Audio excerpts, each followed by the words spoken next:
Okay, I will kick off. Hello, and thank you. I'm going to be brief here, because 15 minutes. I will note, first of all, that there is almost certainly going to be a UK general election this year. It could legally go to the beginning of next year if Rishi Sunak decides to really pursue the Mr. McCorber something will turn up strategy, but I think it will probably be this year.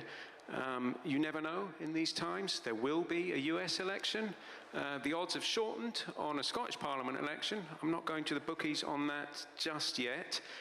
In all of these, music will play a part and has done increasingly so over the years. So I'm going to talk briefly through some of these changes. I've been keeping an eye on how music gets used in mainly British general elections for the last 10 years or so. The Political Studies Association, which I don't expect any of you to have heard of or be bothered with, produces a snap analysis of each election. And I've done the sort of been tasked with, look at the music, how's the music getting used, and writing the section of that for the last 3. There have been more general elections in the last 10 years than normal, even more prime ministers.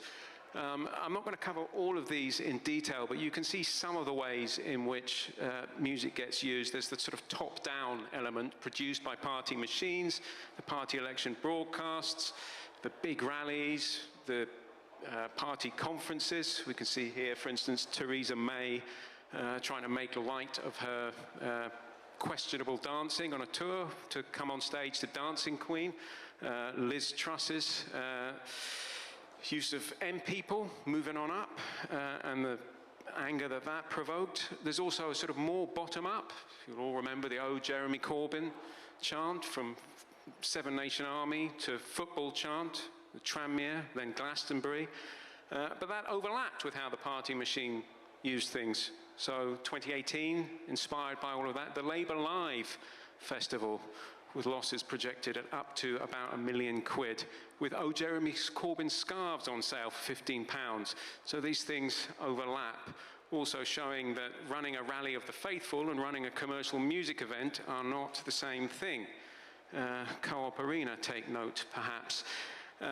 And finally, sort of online usage and activists themselves, famous activists, ground-level activists, and overlaps between those.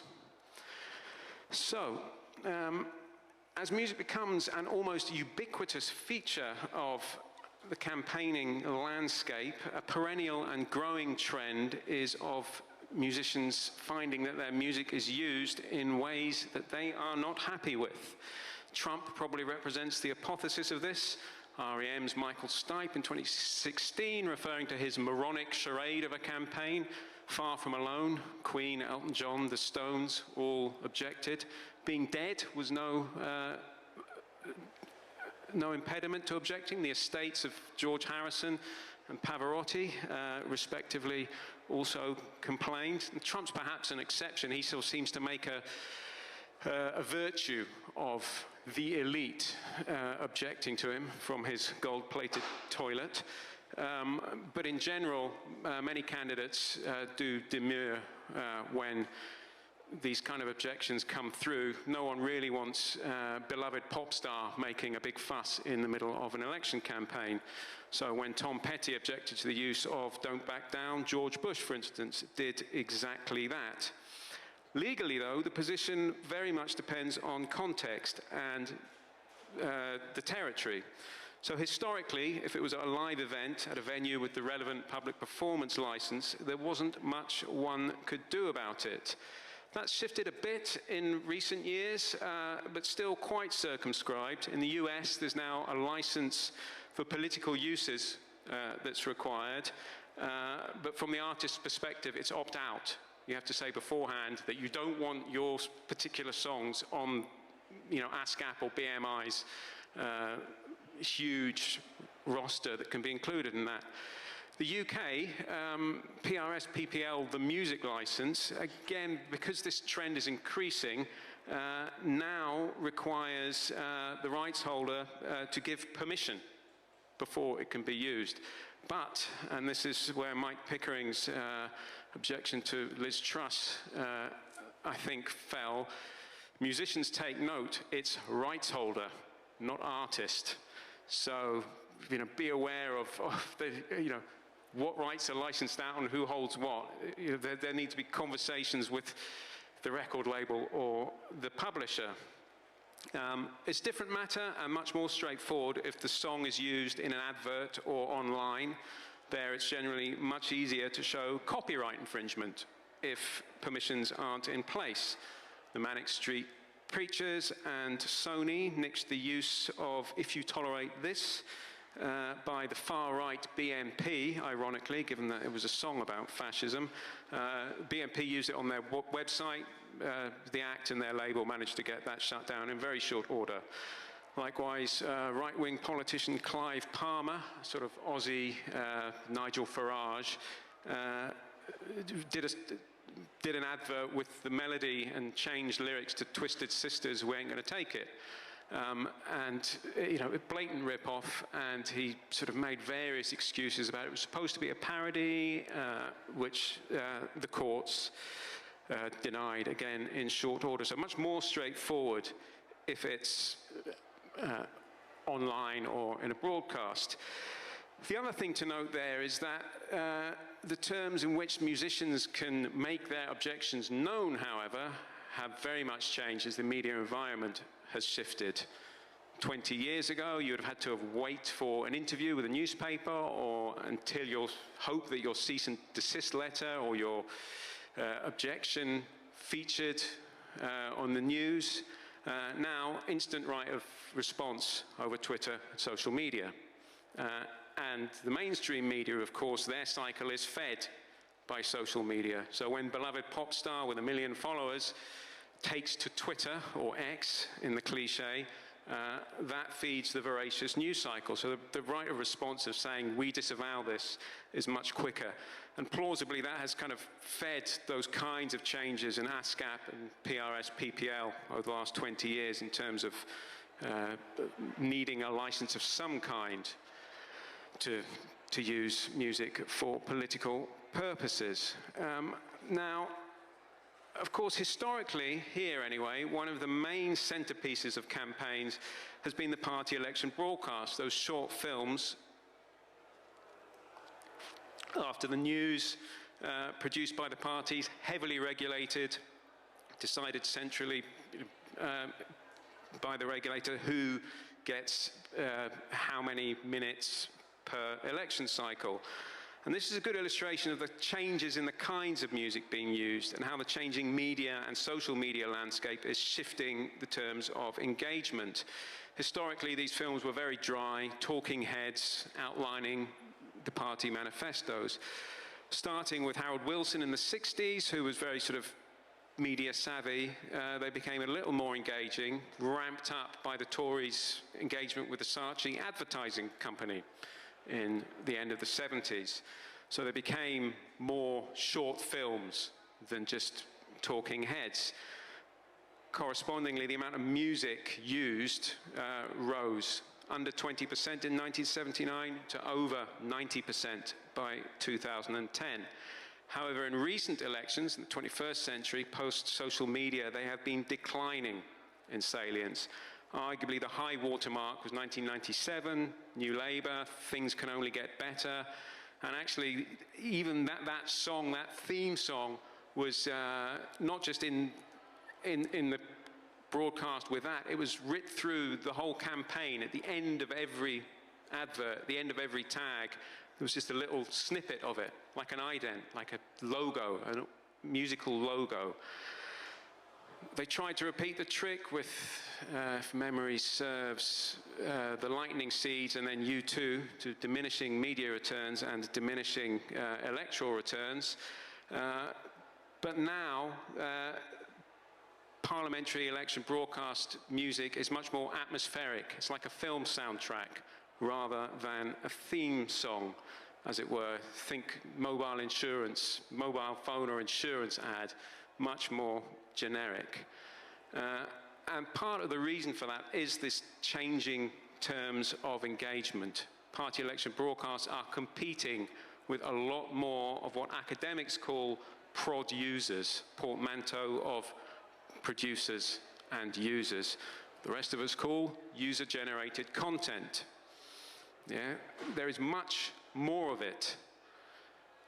The materials that the parties are putting out is starting to resemble, musically, the material produced by activists.